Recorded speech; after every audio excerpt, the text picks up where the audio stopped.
जोरदार जाते हैं। डॉक्टर हरिनाथ उपाध्याय जी, आपको आवाज आ रही है? जी। आ, जिस तरह से राहुल गांधी जी बिहार जाते हैं, पार्टी को मजबूत करने की कोशिश कर रहे हैं। 3 दशक से बिहार में जो है आप लोग लालू यादव जी के साथ मिलकर चुनाव लड़ रहे हैं, उनके साथ राजनीति कर रहे हैं, लेकिन अचानक ऐसा क्या हो गया? अब वो गर्मजोशी दिखाई दे रही है। अब वो पहले जो चंपारण मीट बन रहा था, साथ में जो है बहुत गर्मजोशी थी और मांगा भी जा रहा था घर के लिए भी दे दीजिए।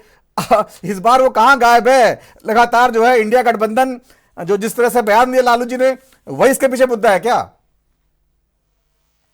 जी देखिए नवीन जी, नमस्कार। जी अपने सभी पैनलिस्ट भाइयों को नमस्कार और आपके इस चैनल के सभी दर्शकों को भी नमस्कार। देखिए, हम इंडिया गठबंधन के सभी घटक, जैसा कि आदरणीय अखिलेश यादव जी ने कहा था, उतनी मजबूती से आज भी जुड़े हैं जितना शुरुआत में जुड़े हुए थे। और आज राहुल जी जैसा कि देश के विभिन्न क्षेत्रों में संविधान संरक्षण और संविधान सम्मान सम्मेलन कर रहे हैं, उसी श्रृंखला में आज पटना में उनकी एक सम्मेलन थी जिसमें संविधान के संरक्षण के लिए, संविधान के सम्मान के लिए तमाम विद्वानों ने अपनी अपनी बात रखी।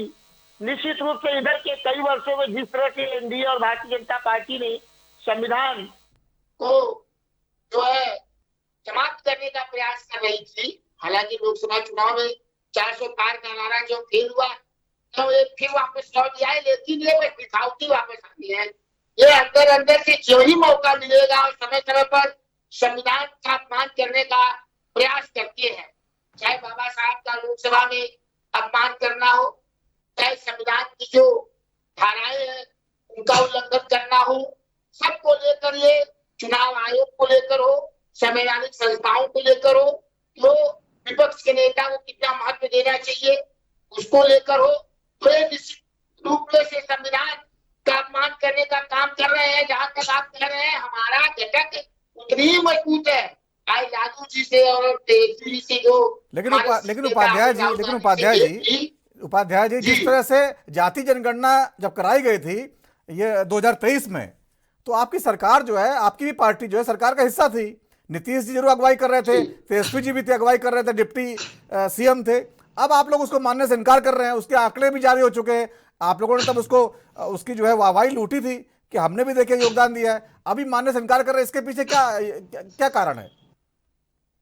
देखिए नवीन जी, देखिए राहुल जी का कहने का मतलब यह था कि जिस तरह से इन्होंने जातिगत जनगणना कराई और जो आरक्षण को उन्होंने बढ़ाया और कोर्ट में वह नहीं टिक पाया, तो कोर्ट ने उसको स्टे लगा दिया, रोक लगा दिया, जो भी उसको मानने से इनकार कर दिया। तो जिस आधार पर उन्होंने कहा कि ये फर्जी है, तो कोर्ट ने तो बहुत जगह रोक लगा दी। कोर्ट तो 50% से ऊपर रोक लगा ही देता है। वो तो कहता है कि देखिए संविधान में 50% की सीमा है, उससे ऊपर आप जाएंगे तो रोक लगा देंगे। कर्नाटक में भी ऐसा हो चुका है। उसके आधार पर न मानना, ये कौन से आंकड़ों को?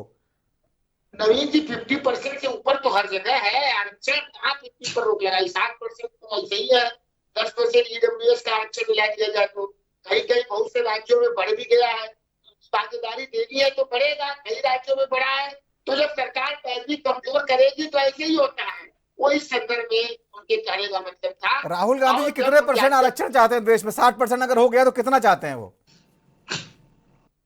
देखिए, आरक्षण का जितनी उनकी भागीदारी हो जाए, जिससे उनको न्याय मिल जाए सामाजिक, उतना % का आरक्षण हो, हमारे कहने का मतलब।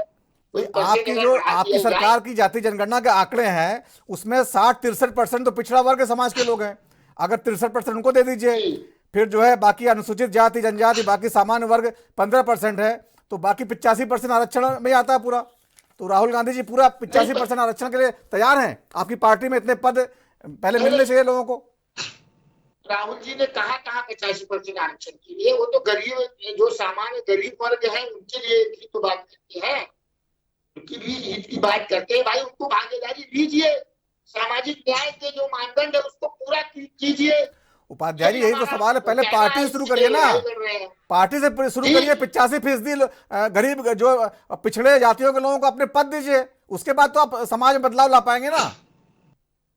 हमारे जो है पद नहीं दिए गए हैं, हमारे जितने पदाधिकारी आप देख लीजिए, सचिव देख लीजिए, संयुक्त सचिव देख लीजिए, राष्ट्रीय महासचिव देख लीजिए, हमने पूरा करने का प्रयास किया है।